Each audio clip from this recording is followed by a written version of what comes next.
Yo, what is up, y'all? We have ourselves a crossover here. It's the best of Roundball Ramble. But honestly, it's really the best of SportsEthos Wizards with maybe a side of some down bad Lakers fans for those who listen on that feed. It's a mix of the two because finally, me and Carthan been talking for a minute about the Lakers and the Wizards. We had a crossover Lakers-Wizards show a couple weeks back, and now we actually have a trade between the two. And let me tell you, I'm going to just share a little story. I was at work this morning. Well, I'm recording this on the 23rd. I'll be listening to this on the 24th. And saw the trade. And I said, Rui Hachimura? By the way, the trade was Rui Hachimura from the Washington Wizards to Los Angeles Lakers for Kendrick Nunn and 3 second-round picks. 1 this year and then 2 in the future. The 1 this year from Chicago. And I was like, that's it? And so I'm like, let me just reach out to Carthan and see what's good. So I reached out to Carthan. I was like, all right, man. I said something like, we got Rui Hachimura. And I kid you not, all caps. What? Y'all, that was the best. That made my day. Real quick, this is why we're here. This is the big, it's not necessarily a blockbuster trade, but there is a lot to unpack. And Carthan actually has a bone to pick with the way the media's been covering it. So we're going to throw it over to him in a second. But real quick, check us all out on Twitter. Between Carthan, NBA, SportsEthos Wizards, myself. Great content across the board. But now, I've already waited too long. Let's bring in, as always, our esteemed guest, the Wizards expert here, my good friend Carthan. Sir, how are you today? I'm doing good. Today was a very interesting day, to say the least, but I'm doing good. It certainly was. It certainly was. Like I said, I couldn't wait to go right into it. Lakers and Wizards made a trade. We're waiting for this NBA trade deadline to have its official start. And although we had a little cost-cutting move involving Gorgie, Jang, and Noah Vonleh a couple weeks ago, that really wasn't it. This feels like the first official trade, and not a moment too soon. We're just roughly 2.5 weeks out before the deadline. So, again, 2019 top 10 pick Rui Hachimura is heading to Los Angeles, the Lakers, in exchange for Kendrick Nunn and multiple second-round picks. Now, in this case, the Lakers are basically trying to upgrade on their forward spot. Some of the Wizards, at first glance, are just trying to jettison a former top 10 pick. Obviously, we know there's more to the story. And I feel like the Lakers part has been done ad nauseum, and it's going to be done again by myself here in a bit. So we're going to switch it up a little bit. We're going to throw it to Carthan here and dive into the Wizards' perspective for making this trade. Because at first glance, and second, and third, it don't make a whole lot of sense to me. I mean, Kendrick Nunn, the type of player that he is, solid bench depth piece scoring guard, like, okay, but at the same time, for that and, multiple seconds, which might be valuable later, but you could just buy a second. It's not like those things aren't easy to acquire. And so I didn't understand the Wizards side of it. And for the record, I'll read Tommy Shepard's statement. This is the press release that the Wizards put out this morning. So I'll read it and then I'll throw it over to Carthan. But they announced they made the trade. Kendrick Nunn, they acquired a 2023 second-round pick, like I said, via Chicago. The less favorable of the 2028 second-round picks of Los Angeles and Washington, and Los Angeles' own 2029 second-round pick. So, again, you have the 2023 straight up from Chicago. You have the less favorable of the 2028 second-round pick between the Lakers and Washington, and then you get Los Angeles' own 2029 second-round pick just straight up. So here's the quote from Tommy Shepard. Kendrick has shown the ability to be a solid perimeter threat who can provide instant offense as a reserve. He has proven to be a valuable contributor during his young career, most notably as a key role player helping Miami make a run to the finals. And then he said something about Rui. He said, we watched Rui grow as a professional during his time here and appreciate his contributions on and off the court. We wish him the best as he begins a new chapter in Los Angeles. So we have that all set up. Real quick, Nunn, 6'3" guard, his third season. Career average is 13 points per game, 2.6 rebounds, 2.5 assists. He's played 162 games and was a member of the 2019-2020 All-Rookie First Team with Miami. Hachimura, 9th overall pick, first Japanese player selected in the first round ever.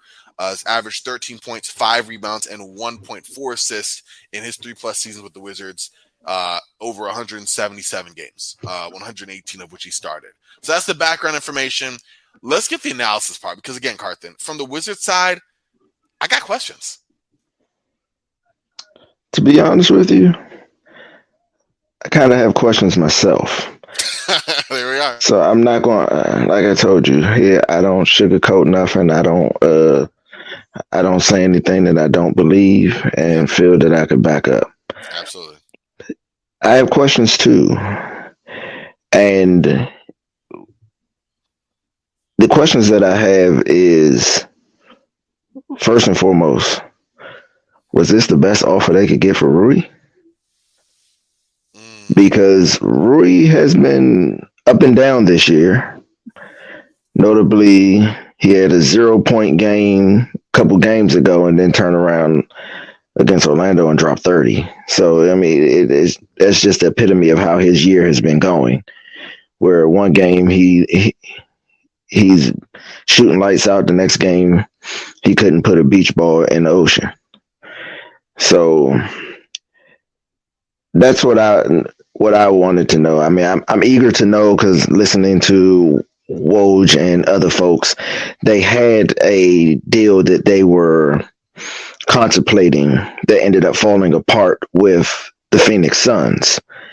So I'm curious to know if that will ever come out to what that deal uh, had in the works as well that made them just go with the Lakers and not stick with the 3 team deal. Um, hmm 3 first round picks. Three Yeah, seconds. Three I mean three seconds. second round picks for Rui. It screams to me that they're trying to muster up draft capital. Now, are they doing that to utilize it in a future trade?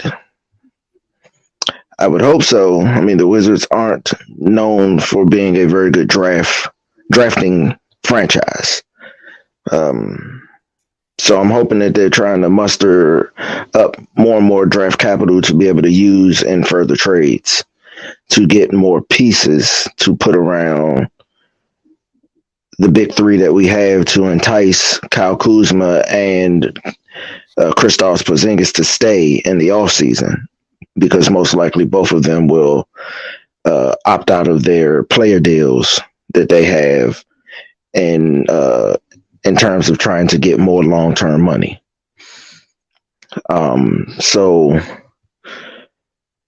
yeah, it's very very interesting to me, and to hear what Tommy said. That's the first time I heard it.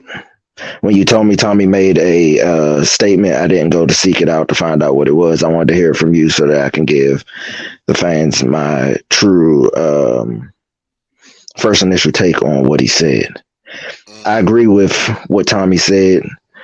You know, as a lifelong Wizards fan, I've watched plenty of Wizard Miami Heat games, and Kendrick Nunn put in work against the Wizards majority of the time when he played against them. So, yes, he is instant offense, and he can do that off the bench, which is something that we desperately need on our team. Somebody who can create the offense on their own.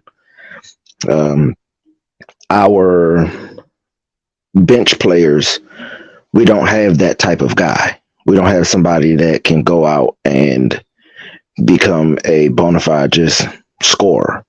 We thought we had it in Will Barton, but Will Barton has regressed in a major way this year from even what he was last year. So we needed to fulfill that role because nobody is a playmaker of that stature currently on the Wizards roster, especially on their bench.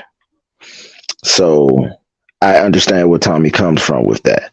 But when you look at the numbers and their career, in the careers of Kendrick Nunn and Rui Hachimura, you notice that they play 2 different positions, but numbers are pretty similar when it comes to certain stats. They both average 13 points a game for their career. Um, 3 point percentage, both at 35% for their career. However, Kendrick Nunn takes double the amount of 3 pointers that Rui Hachimura took to get those same stats. So even at a career 35% almost 36% 3-point shooter in Kendrick Nunn, it does make it so that we have another capable 3-point shooter, someone who has done it at a more steady clip, because Rui Hachimura has been progressively getting better, but is still on a very limited amount of shots.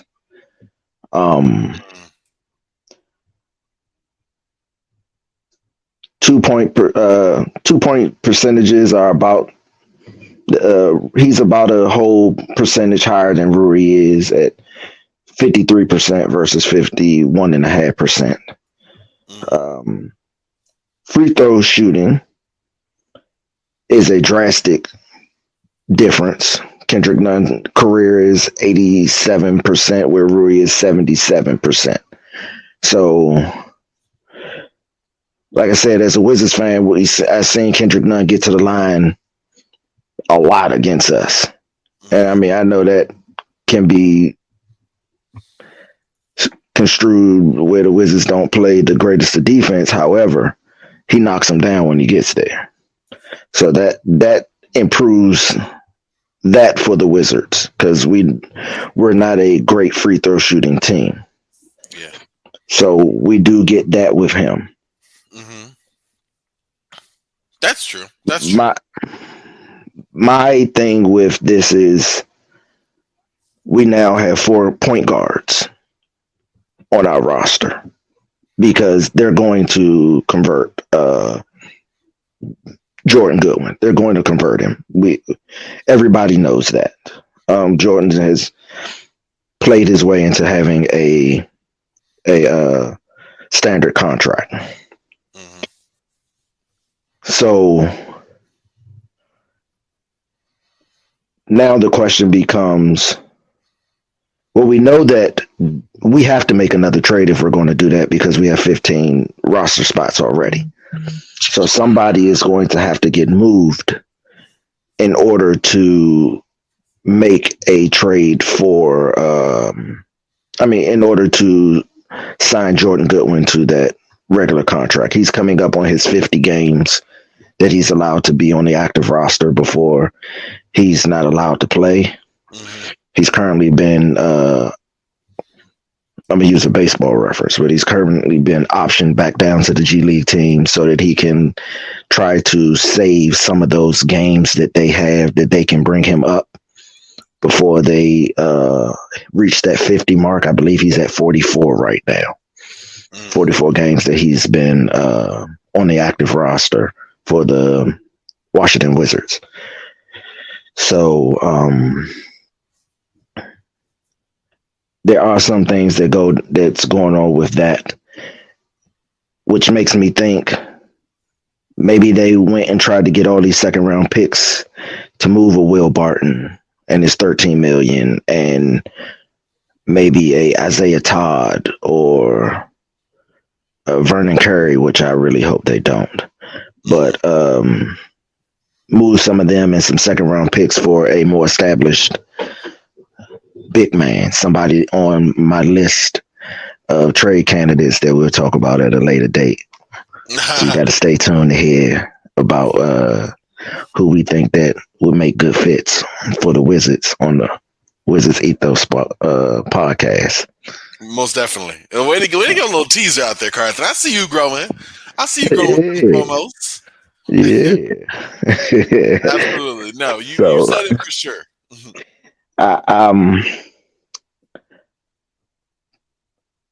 But I'll also throw this out there to you.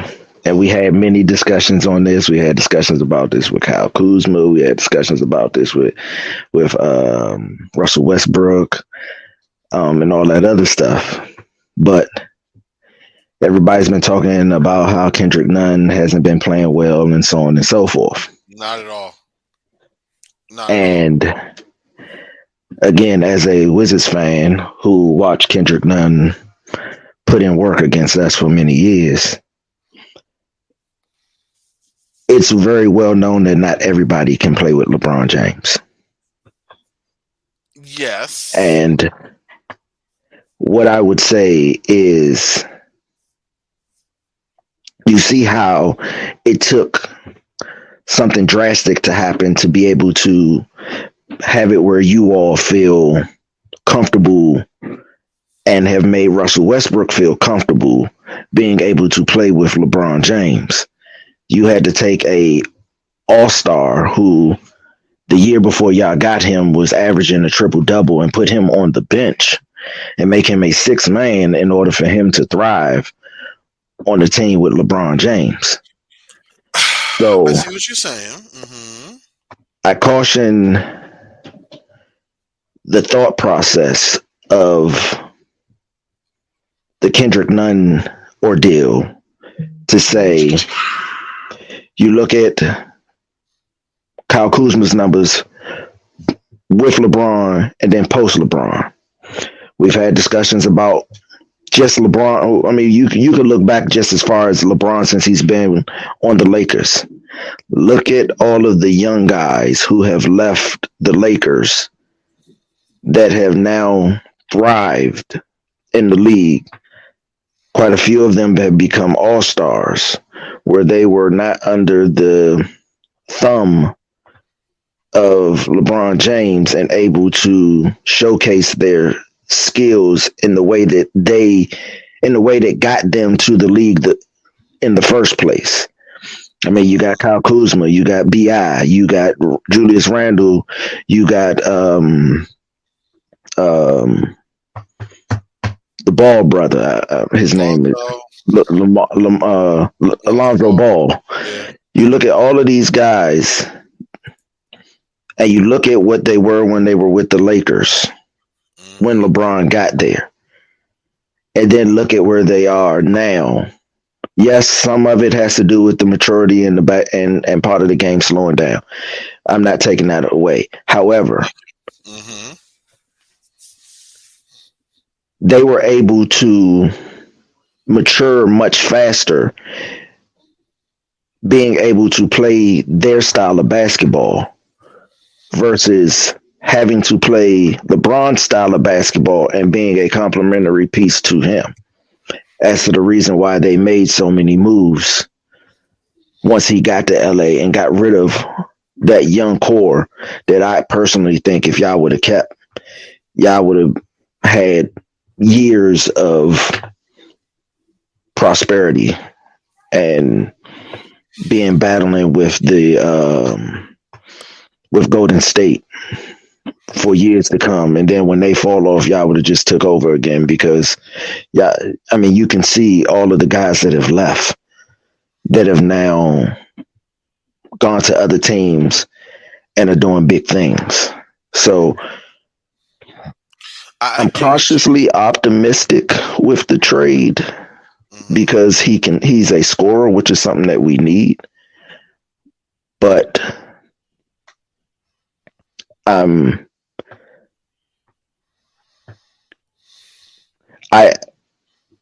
I'll say this when it comes to Rui.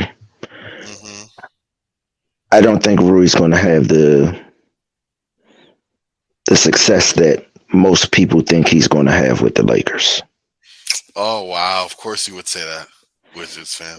No, it's not about. I like Rui. No, I know. Rui did not have the success that he could have had with us. But Rui fits a particular style of basketball that works good for him.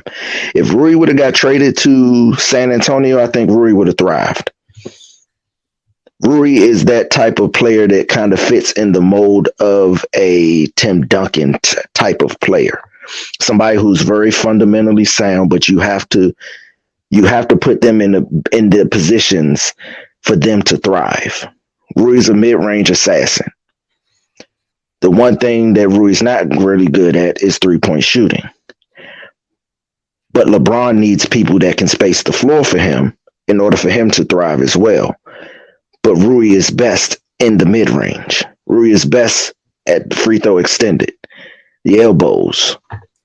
Those are the places that Rui thrives. So with him being there, LeBron being in that area, Westbrook being in that area, AD being in that area, you got the paint and extended of the paint area is going to be really clogged up. So Potentially. So that's why I say what I say about Rui. Rui's a good player. Rui's going to help you all with your transitions. He will fit in very well with your transition offense that you all have. Hopefully LeBron can get that softness out of him because Rui plays soft sometimes. It takes for somebody to piss him off for him to start playing like he always should play. But hopefully LeBron and playing in an organization like the Lakers will make him want to step it up. I get you. I think that it will. I think that Rui Hachimura brings a forward-sized player for the Lakers team. I mean, we've had Troy Brown, we've had Lonnie Walker, we've had Austin Reeves. Patrick Beverley's our defensive stopper for our wings. Patrick Beverley's 6'3". Like, we've been undersized this entire time. LeBron James playing more forward than ever before. And yes, his athleticism is not the same, but him playing the 4 and taking the pounding that he needs to take all the time is done by necessity. By bringing Rui Hachimura in, not only do you have someone who is actually of the physique to play that position. Yes, defensively not super great, but he can hold up there. You know, he knows how to play alongside Thomas Bryant. He can fit well alongside Anthony Davis when Anthony Davis comes back in the lineup. He'll be able to help LeBron kind of toggle between 3 and 4 instead of being primarily 4. And he also works well with Russell Westbrook because we've seen what they've done before in the 2021 season. In fact, like the joke has been, it's Wizards West, the Lakers right now. Because you have Russell Westbrook and Troy Brown and Thomas Bryant and Rui Hachimura. You know what I mean? So it's kind of funny there. But I think that just by having a guy like that who is going to be able to step in and just play a role, knock down an open midi, he can do that. We'll probably have to stretch out more to 3 than ever before because he's not going to have to create from the ball. And that's fine. That makes sense for him. Like, that's not his role, ideally. Drafted number 9 to be a player that he's just not. I think he could be a high utility role player. And I think he has a better chance to do that in LA playing off of LeBron and AD than he was going to in Washington. I mean, yes, personal issues happen, injuries happen. You know, Kristaps came and all of a sudden him and Daniel Gafford played well, and then Kuzma got traded and he's played well. So all of a sudden, and then you draft Denny as well. So now Rui is like down in the pecking order. So it just wasn't going to work, you know? At the same time, some of it was him. It's not like he's a lottery bust. He's not Johnny Davis. You know, okay, sorry, I'm just kidding. It's not too soon to say about Johnny Davis, but you know, too early. Yeah, exactly. But you know, Rui didn't come in and not look like he played at the NBA level. For parts of 4 seasons as a Wizard, he's played pretty well. He's averaged about 13 points per game, decent efficiency. His 3-point shooting has been around league average for his career. I would say he's at best an average defender. And I mean, here's the way I look at it. Like, the way the Wizards I feel the Wizards lost this trade. Obviously, I think this was something Sam Quinn pointed out about the Wizards' first-round picks over the last decade. So actually, I'm going to ask you this. Who was the last Wizards draft pick to earn an extension? You said the last one? The last Wizards draft pick to earn an extension. It was Otto Porter Jr. Nailed it. Dang. See, this is why, y'all need to listen to this guy. This took less than 5 seconds. The guy knows his Wizards. Exactly. 2014, first-round pick was traded for Marcin Gortat. So let me ask you this. Yes. Who was the last Wizards draft pick that was not drafted in the top 3 that received an extension? Whew, that's a good one. I'll say first round pick. Right? That question right there is kind of a tricky question. But Bradley Beal was drafted first, right? Bradley Beal was drafted 3rd overall. I mean, not first. That's what I meant. Bradley Beal was drafted 3rd.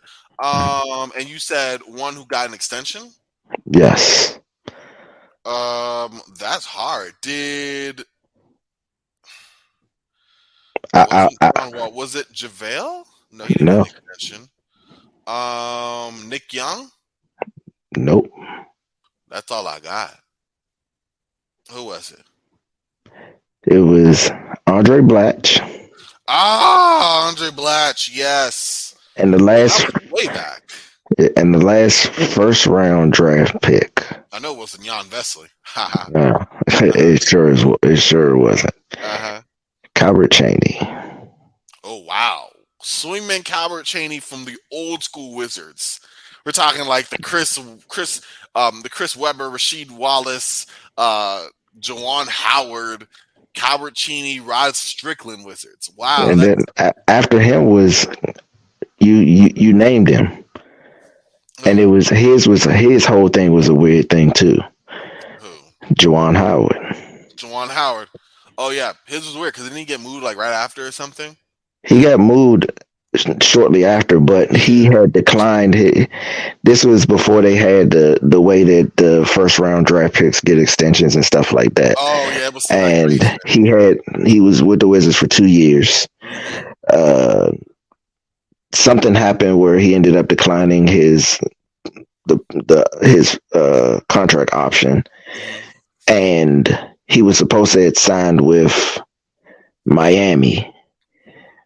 Something happened with that whole ordeal where he ended up they nixed that, and he ended up signing an extension with the Wizards, and then or the Bullets, and then shortly after he got traded to Dallas. But the Wizards don't traditionally re-sign their draft picks. Their first round draft picks, they don't get re-signed.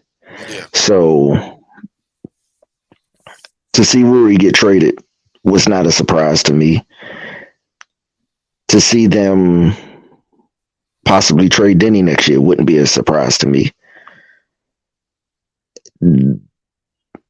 They don't re-sign their draft picks. I mean, again, in the 21st century, I think there might be, outside of those three that I named, and Wall, Bill, and Otto Porter, there may be two.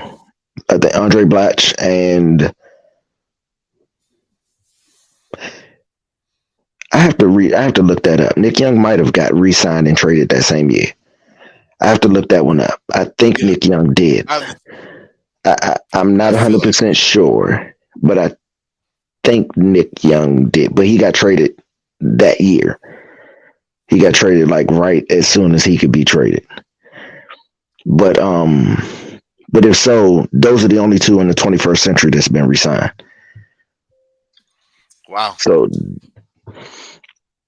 they don't. Well, I mean, I was gonna say they don't re-sign their draft picks, and also they draft the same position. I was gonna say, I mean, that's what I mean. After, you look at the past 5 drafts. I'm about to read the past 10. Huh? That's what I'm about to tell you. I was about to read the past 10. After Otto Porter, 2014 Kelly Oubre, but he was traded for Trevor Ariza. 2016 they traded the pick for Markieff Morris. 2017 traded for Bojan Bogdanovic.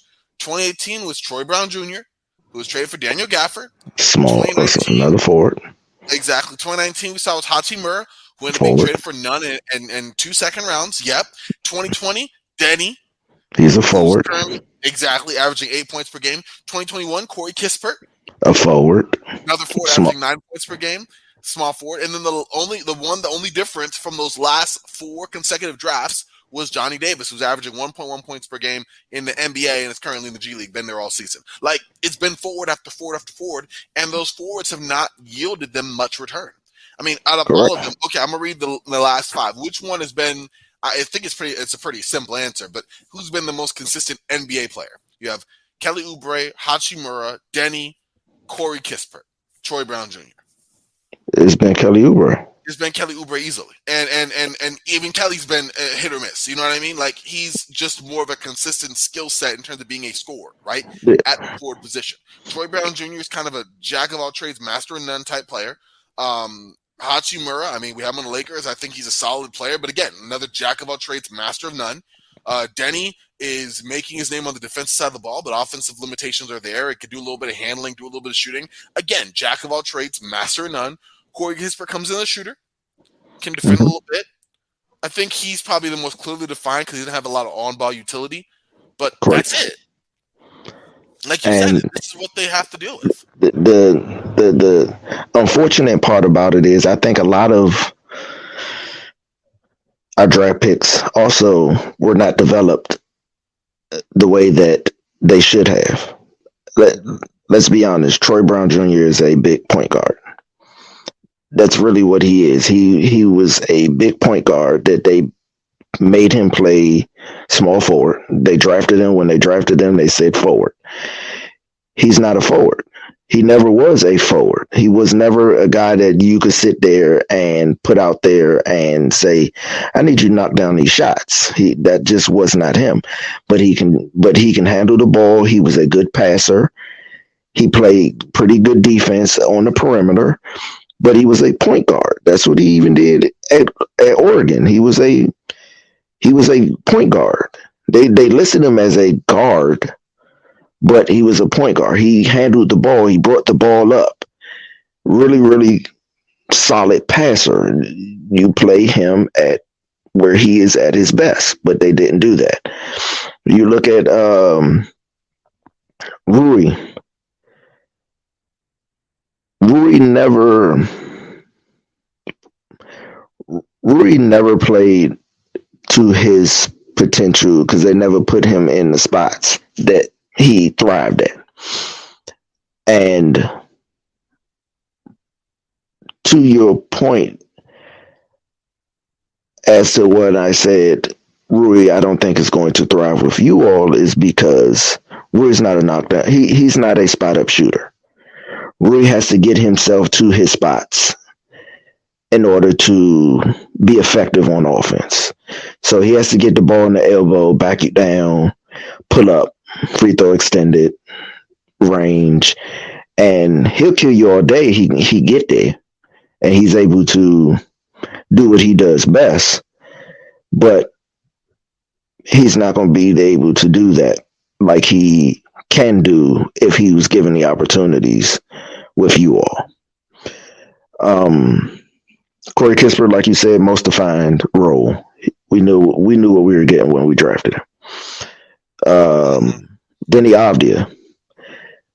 Denny Avdia was, like you said, a jack of all trades, master of none. He's getting better.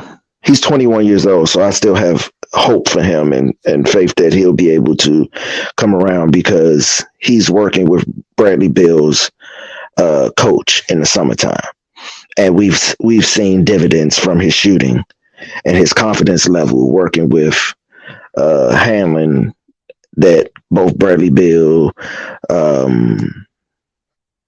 Joel Embiid, Kelly Oubre, he's got a nice long list of people who he works with that you can see on the court the transformations that they've had in their progression since working with him. So I feel a little optimistic when it comes to Denny.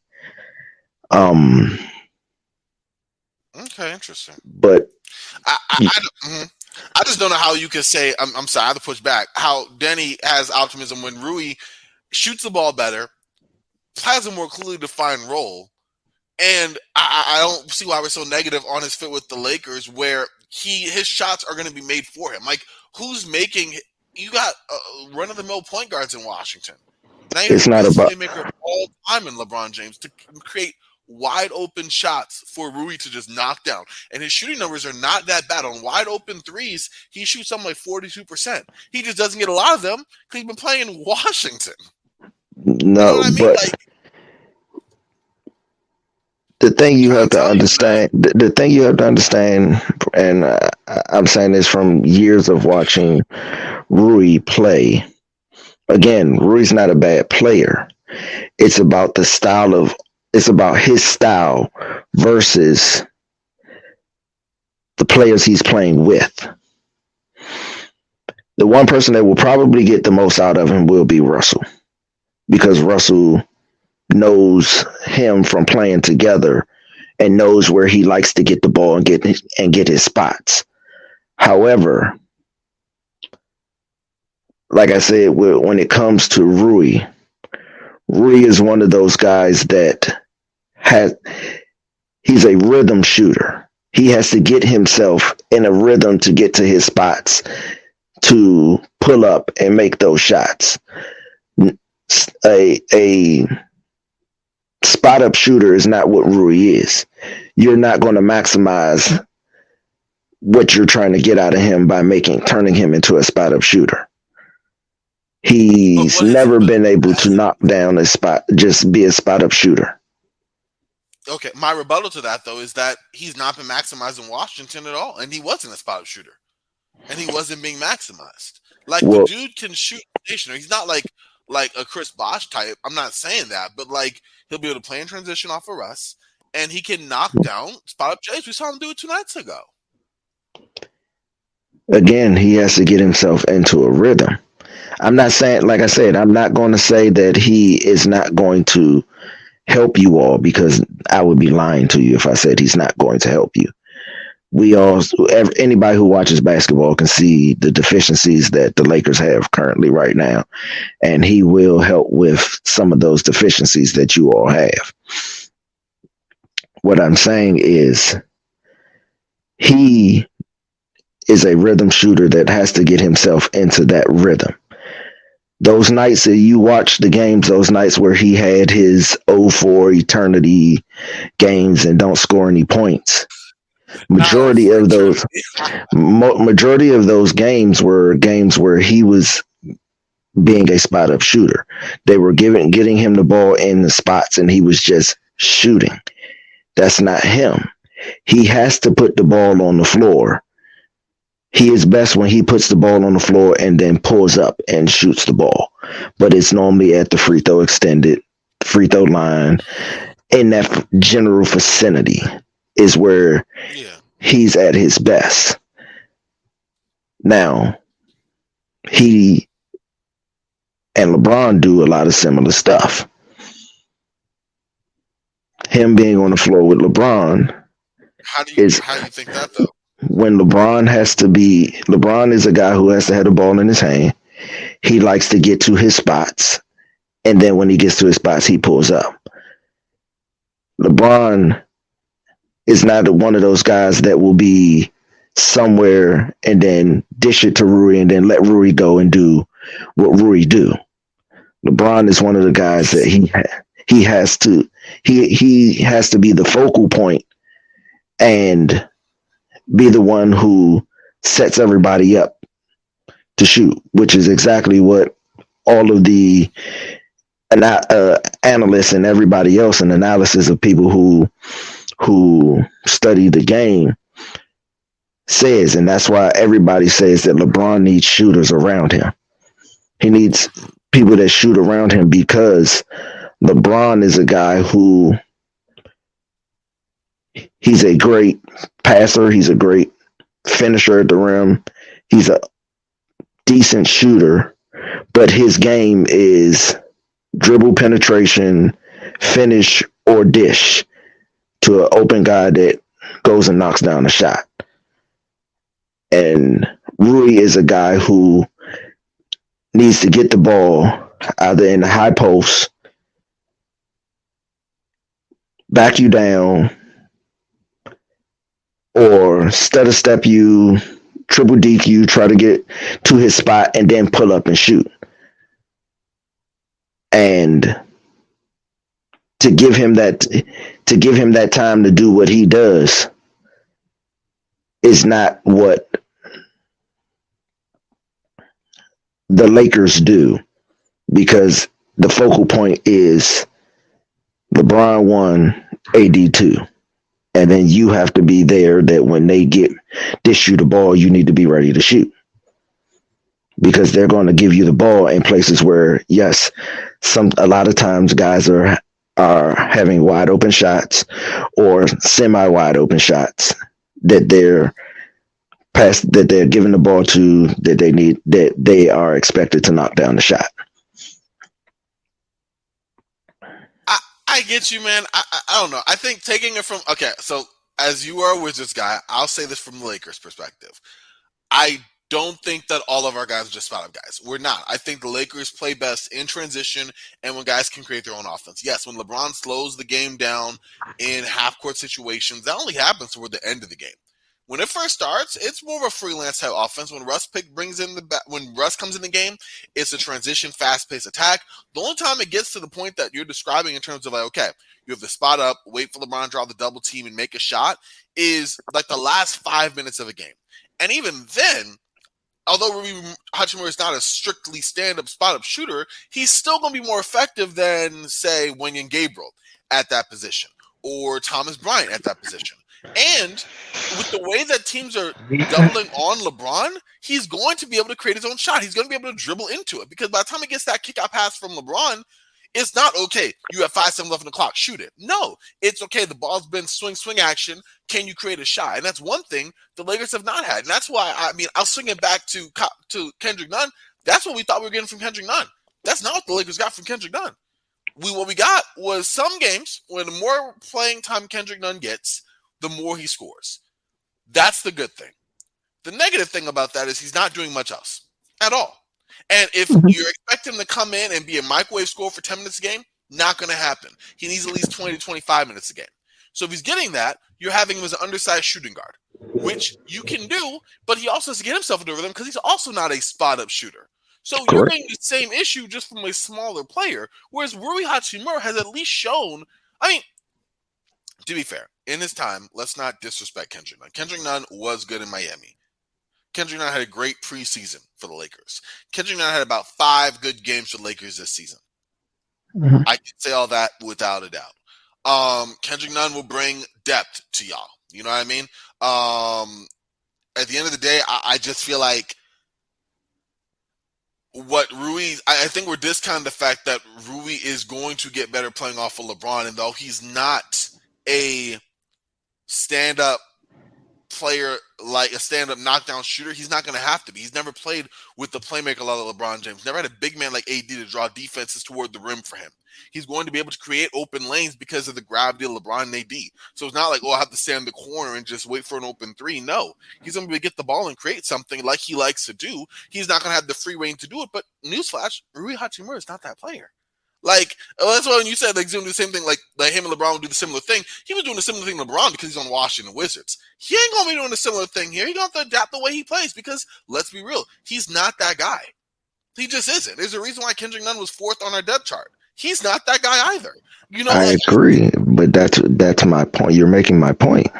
But how? Because I'm saying that I'm saying Rui Hachimura is going to flourish in a more refined role. You're saying, it's not going to work because he's going to play the same. No, he's not. Because he had a lot of room to work with in Washington, and it wasn't effective because their culture isn't effective. I'm not saying the Lakers' culture is better. I mean, I guess I am. But what I'm trying to say is that a more refined role for him is going to be helpful. It's like the opposite of when you get a player and you're like, you know what, like Bobo last year, right? Bobo in Denver. Let's see what Bobo can do. What's going to happen in Denver? You know, let's see the full extent of what he can accomplish, right? He had more to give, right? I think Rui, on the other hand, was overextended in Washington and has more to give in a more specific skill set. Like, yes, he's not a real spot shooter. Don't mean he can't be one. You know what I mean? Like, okay, he likes to have the ball in his hands more. Okay, he can learn to be more effective without the ball in his hands. Like, he's not useless if he doesn't have the ball. He can still provide something. He has some playmaking flashes. You know, I mean, maybe I get that. I love that we're disagreeing as much as we are because we're almost an hour into the show and we're not convincing us either way on these players. But no, again, like I said, I don't have anything negative about Rui. Rui's a really good player. I told you, Rui's going to help you all. I'm not disputing that one bit at all. Rui fits a pressing deficiency that anybody who knows anything about basketball can clearly see with you all's lineup. With your rotation, he will definitely help you all out. I'm not disputing that at all. What I am saying is his numbers that he currently has are not going to be what they are when he plays with you all because of the style of player he is. As you know, we both are SBC, or for those who don't know, we both are Sports Business Classroom alumni. And we had the ability to listen to a listen to the great Jerry West talk. We heard him speak, and one thing he said when we were there was style makes players. You have to be able to fit in what you do, and your skill set has to be able to translate with what the team does in order for success. And like I was saying, when it comes to Rui, your style of play, the Lakers, that is, and Rui's style of play are not styles that will mesh very well. That's why I say if he went somewhere like under Greg Popovich's type of style of offense, he's more of a Tim Duncan-esque type player. Not, please, let's make this perfectly clear. I'm not saying Rui Hachimura is Tim Duncan, because he is in no way, shape, or form Tim Duncan. However, the style in which Tim Duncan played is a similar style to Rui Hachimura's style of play.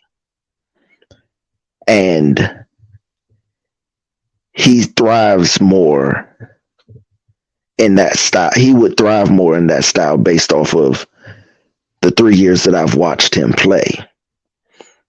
Now, you all's fast up pace when you all are running and get the opportunity, because let's be honest, the West plays better defense than the East. But when you all are playing against teams where you all are able to be a transition style offense and get up and down the court, he will thrive there without a shadow of a doubt. He will thrive when you all run. Your half court offense is mainly what I'm speaking of. When you all have to slow it down and have to play in the confinement of the offense is what I'm speaking on. I get you. Again, this is going to be one of those where we're not going to convince each other. Like, I feel pretty solid about Rui, and you feel as well. But I will say this. I understand where you're coming from in your analysis here. I think you understand mine. I think the only thing left to do here is to grade the trade. From your perspective, looking at both teams, what would you grade? I'll let you go first. I'll go after you. And just how do you look at it from both perspectives on an A to F grade scale? I will say for the Lakers, I give it a solid B.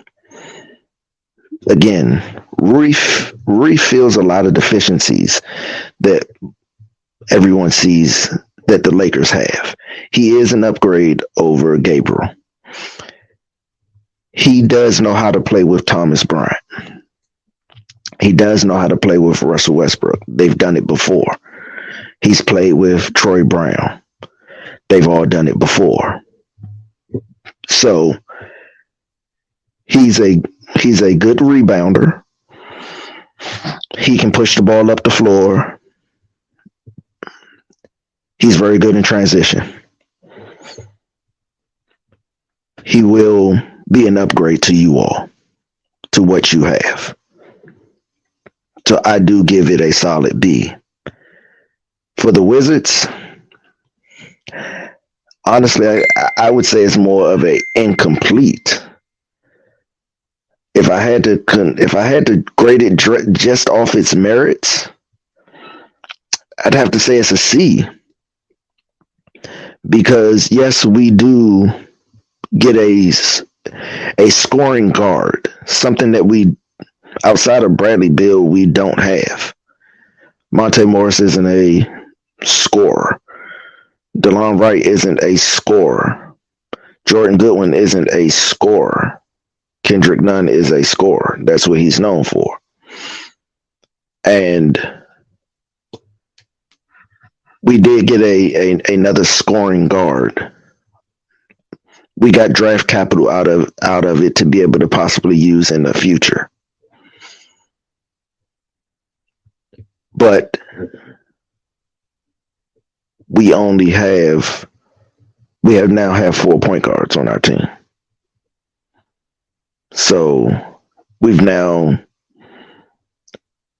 we took away a strength in our length and height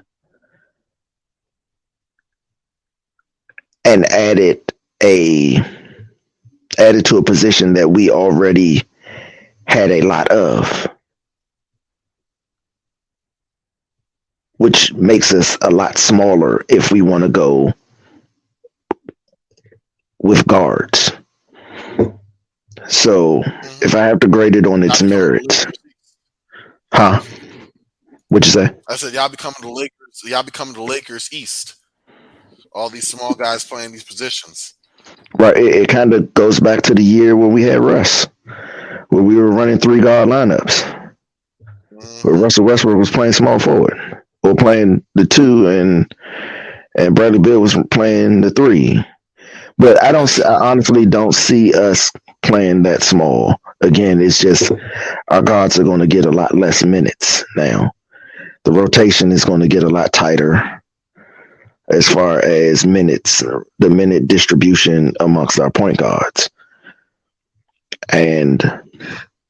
Or we're going to be playing a lot smaller, where we're going to be running with 2 point guards at the guard position, like a Kendrick Nunn and DeLon Wright, or Kendrick Nunn and Monte Morris, or Kendrick Nunn and Bradley Beal, which are 3 out of the 4 of them are the same height at 6'3". Yeah. I mean, DeLon Wright kind of makes things a little better because he's 6'5". He has the size of a 2 guard, but he's a point guard. But yeah, in some aspects, it's not a bad move when you really look at it in the long run, because our guards have not been healthy as well. I mean, Jordan Goodwin,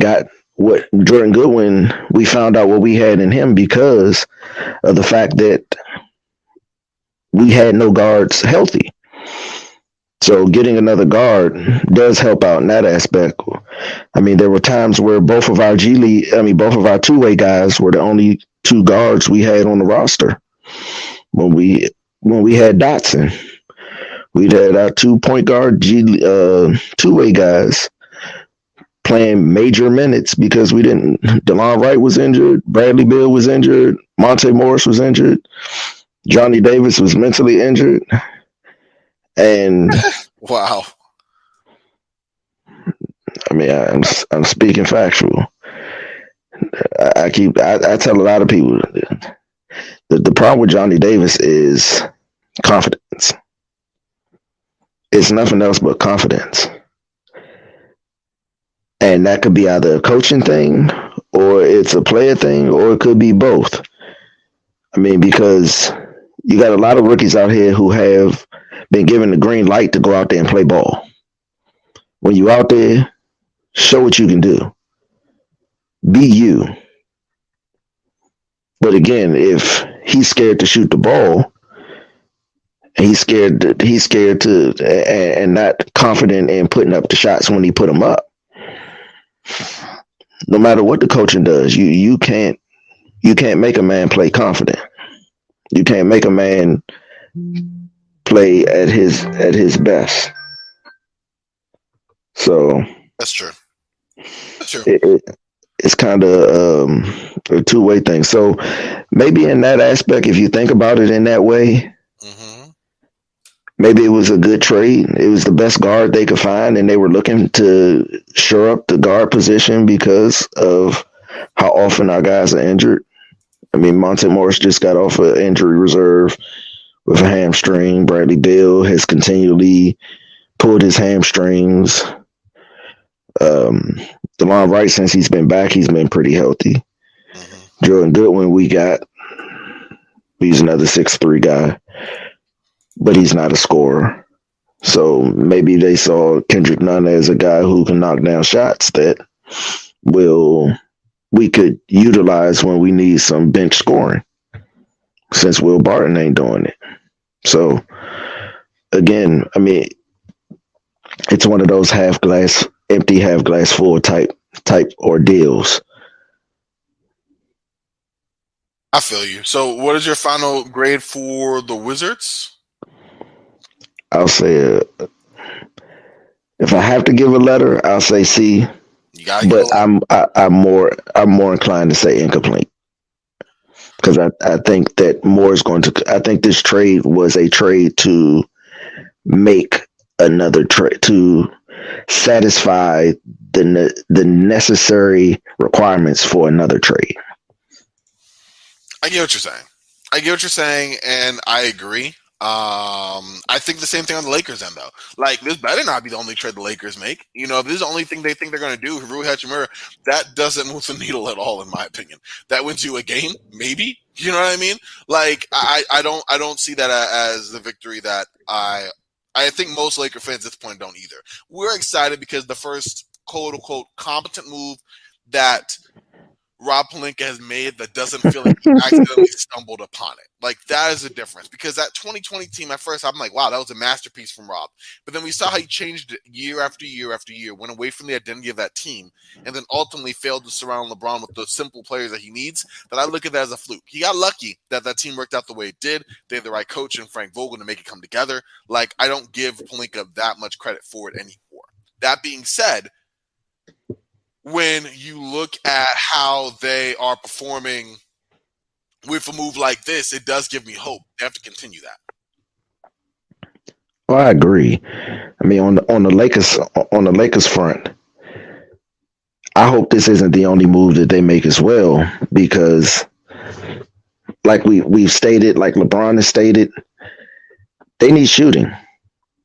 They definitely need some shooting, and to find some pieces that they can put around LeBron to maximize LeBron's potential, to maximize what he does best. That's really what it all boils down to. That if Rob is able to come up with a way to maximize that and utilize some of the pieces that he still has. I mean, you all made this trade, got Rui Hachimura, and didn't have to give up a first round pick. That's a win. Y'all don't have very many of them left. I hear there's some internal fighting on whether they want to utilize trading those pieces for the future for now, and only having to give up a bunch of second round picks for a quality big man, which is something that you needed. That's a win. I mean, that's how I see it. That's a big win for you all. Um, I agree. I agree. If I had to grade us, I would give us about a B as well. Think I don't know if I would have if he was. I don't know. I think for we reset the market on wings. That was good. I think for a couple of seconds, Lakers could just buy back a second they want. So 3 feels kind of steep to me, even for seconds. But for the player like Rui, we're getting for basically nothing. That's fine. I think that it does. I mean, if we're bringing him in, he's going to be a restricted free agent. Obviously, we feel high about retaining him. That's going to cut in our cap space. So I feel like either a Russell Westbrook trade is going to happen to bring in some more depth, or B, we're just going to stick to bringing back Russell Westbrook and retaining our guys, which okay, but we have to make an additional move as well. I know there's been some talks about apparently over the last day or so, the Lakers have talked with San Antonio about Josh Richardson, Doug McDermott for Russell Westbrook. Don't know how I feel about that, but that's been talked about. So, I mean, we'll see. Yeah, I know. I'm saving that for more of the trade stuff, but we're already getting into it, so I thought I'd talk about it. So I'm gonna give it about a B. Apparently, the Lakers also want Jakob Poeltl, so it'd probably be Russell Westbrook and both first rounders. We'll see how that goes. Again, I doubt that happens. The Lakers seem very reticent to part with any of their first. I feel they're going to have to do with one of those to make some major upgrades, but that's that. As far as the Wizards, I don't know. I think if they keep Kendrick Nunn, this gets like a D for me. I just don't see what you did. It's not like you went to a position of need. You just went to a position. And the seconds are great. That's probably all you're going to get for a depreciated asset like Rui ended up being, because he just was at the end of the day. Very young player, very solid future regardless. If he does not play, if they're going to package Kendrick Nunn and move him and they're just saying, hey, he's a good scorer, this, that, and the other, then I probably give him a C plus. Because then that makes more sense. It just depends on what they get back. But I definitely thought it was interesting. I mean, Kendrick Nunn for Rui in any vacuum. Like, having watched both players, I've not watched Rui as much, but from you and from people I trust talking about Rui, and having watched Kendrick Nunn, those two should not be in the same package at all without a first or something included. That's how rough it's been for Kendrick Nunn. His Laker experience has just been a rough one, so I feel bad for him. I agree. Best of luck, but he hasn't really given me the best of hope for how he fits in Washington. Sure, more scoring, and I think that if you're a Wizards fan, this definitely is good because, or not good, but there's a good sign because it feels that maybe the Wizards front office, for better or worse, feel that they are going to be able to re-sign Kyle Kuzma. I agree. That's really a part of this whole trade, though, to be honest with you. What's going to make or break this particular trade is Kyle Kuzma. Because if you got rid of Rui Hachimura, that means you think that you have a better than 50% chance that you'll be able to retain Kyle Kuzma. Because if you're not, then this trading Rui was for nothing. Because you could have kept him, and if somebody decided they wanted to sign him, you had his restricted free agency rights. You could have just matched it and been able to keep a quality power forward in the building. But also, something that I didn't mention earlier was there's been rumblings, and Rui did a interview recently that he pretty much told everybody he didn't want to be here anymore. Yeah, he did yesterday or 2 days ago. Yeah. And so one thing I can say about Tommy is when people say they don't want to be here, he gets rid of them. He gets you out. When Russell Westbrook said, Tommy, if you can get me to the Lakers, I'd be greatly appreciated. I don't have a problem with staying here. I love it here, but I really want to go back home. So if you can make that deal happen to get me to the Lakers, I would be greatly appreciated. 48 hours later, he was a Laker. Mm-hmm. So Tommy does not keep people here that don't want to be here. He don't force you to stay with the Washington organization. You say, I want to go, he gets you out. So Rui said, from what they say, Rui has been saying that he didn't want to be here since October when they didn't come to an agreement on a rookie scale extension. He wanted to be moved. And for whatever it was, they weren't able to move him for something that they wanted. But then once Rui came out and publicly said that he wanted to be somewhere else, he just went on and made it happen. So this is definitely going to be a to be continued type thing and something to definitely keep an eye on because, again, initial grades, it does look like that the Lakers won this trade if you had to say somebody won or lost. Mm-hmm. But I think it's going to all depend on the play of the players that were moved and if the Wizards are able to retain Kyle Kuzma in the offseason. Because if Kendrick Nunn has a resurgence of his Miami glory days, then it kind of goes back to what I said earlier of was there a LeBron factor? But also, if Rui thrives to the magnitude that a lot of Lakers fans hope he does, and I hope he does too, regardless of all of the stuff that I said earlier in my analysis, I wish him nothing but the best and hope that he does thrive there because I want to see every player do their best, especially ones that play for the Wizards. But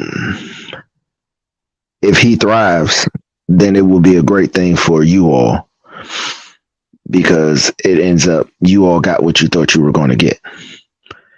Exactly.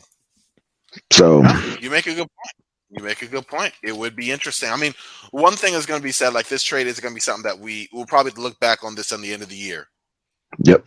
And see how it for sure what's going to come out of it, because you're right. It's too soon to tell right now, and it's going to be too soon to tell for a good chunk of time, just because we have to see how it plays out, whether or not Kendrick Nunn stays with the Wizards or is rerouted, whether or not Rui Hachimura is able to make a good impact on this Lakers team, and then in the offseason, whether or not he's going to be retained by the Lakers or what this trade for a rental, in which case we look at it differently as well. So definitely going to be a lot to unpack there. How did the Lakers do with Rui Hachimura post-trade? How does he fit in?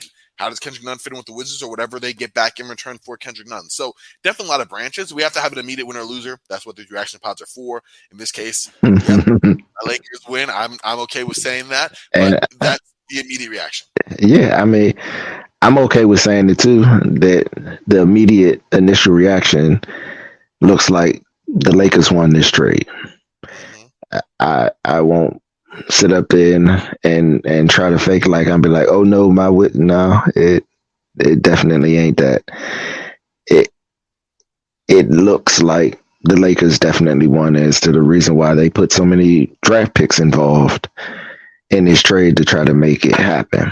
But I will say one thing about Kendrick Nunn. Before Kendrick Nunn got a lot of playing time in Miami. Get it? And one thing we all know as basketball enthusiasts when it comes to Miami, you don't play if you don't play defense. So if Kendrick Nunn can bring the defensive intensity he brought when he played for Miami and can knock down shots at a consistent rate with the Wizards, it will be a upgrade for them. Okay. I'm willing to go with that. We'll see how it goes. I agree. I do think he was a weak link if they were. And I don't know if I'd say that, Carthan, because Tyler Hero plays for the Heat, and no one's calling him a defender. Teams routinely go and hunt him out. Duncan Robinson as well. I think if you play for the Heat and you can at least fit in their culture defensively, that's one thing. But I don't know if that speaks to Kendrick Nunn as a defender because, like I said, Tyler Hero and Duncan Robinson exist, and we see teams hunt them again and again and again, and for good reason. So I'll push back there. Duncan Robinson is only there to be able to knock down 3-point shots. He has a defined role. I'm sorry, Tyler Hero too. It's offense, and Kendrick Nunn too. It's offense. Like, I'm with you. Like, Duncan Robinson's your standard sniper, but Tyler Hero is probably your closest archetype to Kendrick Nunn, and both those guys get hunted on defense. And as a Lakers fan who we saw the 2020 finals, I saw it firsthand. You see it now with whoever, crunch time, they go with Tyler Hero. You saw LeBron in them. Kendrick Nunn's 6'2". He competes. He's feisty. I get it. But he's no Patrick Beverly at 6'2". He's just 6'2". So I'm just trying Nobody's Patrick Beverly. Patrick Beverly at 6'2" is a defender. Like, no one's getting Kendrick Nunn mixed up with that type of defender. You know what I mean? That's negative. Not even close. No, So that's all I'm trying to say. But I get what you're coming with. And you know what?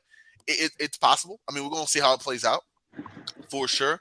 But what we're going to do right now is take this bad boy home because we're going 1 hour and 8 in depth on this trade right now. I don't really know how much more we can string blood out of a turnip, as my granny used to say. It just can't happen right now. We went deep on it. We totally did. I had to show my grandma's country on that side. Miss her. And you're mad at you. Yeah, but tell them about mama. You already know. Real quick, Carthan, tell the fine folks where they can find you and your work. Like I said, it's going to be on this. Roundball Ramble, my Downball Bad Lakers fan platform. It's going to be in a bunch of feeds, so let's get to find people to know where you are and where they can find your work. You can definitely find me at Carthan NBA on Twitter, Carthan NBA on Instagram, SportsEthos Wizards on Twitter, and that's at Ethos Wizards. You can find me at all 3 of those spots. Come on. Talk to me. Send me a message. I love to chat it up with you. I don't shy away from any conversation from anybody. So feel free. Hit me up. You can find me. You get me most on Twitter though. At Carthan NBA. And that's CAR. The guy really knows. Oh, go ahead, Corban.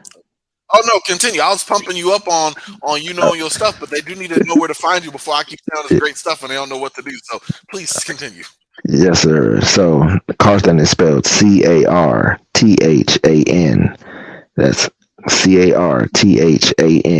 CarthaNNBA. That's where you can find me. There it is. You heard it. I'm going to continue what I was saying. The guy knows his hoops. The guy knows his Wizards. Definitely make sure to check him out. He'll have a conversation with you, and he don't sleep. I do though. So I just want to share that with y'all. y'all can find him all over. I can't say the same for me. Listen, if you are so inclined, you can follow me on Twitter at Corban NBA. Instagram, same thing, but Twitter is where I really reside. I don't get the Instagram thing. Corban NBA is where you can check me out there. Check out Sports Ethos. They have it all: basketball, baseball, football, gambling, fantasy, disc golf, all of it. Yeah, disc golf. I know. You can find them on Twitter at SportsEthos online, sportsethos.com. They got a really cool mock trade deadline that I was a part of. I made some crazy trades for the Brooklyn Nets. All of it's on the website available. You can check it out there. Get on the action there. We got some stuff coming down the pipeline on Sports Ethos Wizards. We got some stuff on Ramble. You're going to be hearing a lot more from me and Carthan coming up, or Carthan and I rather. So it's going to be a lot of exciting stuff as we ramp up closer and closer to this trade deadline. We are just about 2.5 weeks away, and this was our first move, and happy to have broken it down. Hopefully we have some more fireworks to share together. You can also catch Carthan on Ramble very soon. We got to do our Wizards trade guide. We'll probably do it as a crossover for both. We'll see how we go there, but definitely make sure to stay tuned for that. And we got some more surprises coming up. So again, the operative word here is staying tuned. That's the key sentence here. But listen, y'all, for Carthan, for myself, we are Frosty. Y'all stay Frosty. And for the Wizards fans out there, go Wizards. For the Lakers fans, you already know what it is. And for everybody else, we'll talk to y'all next time.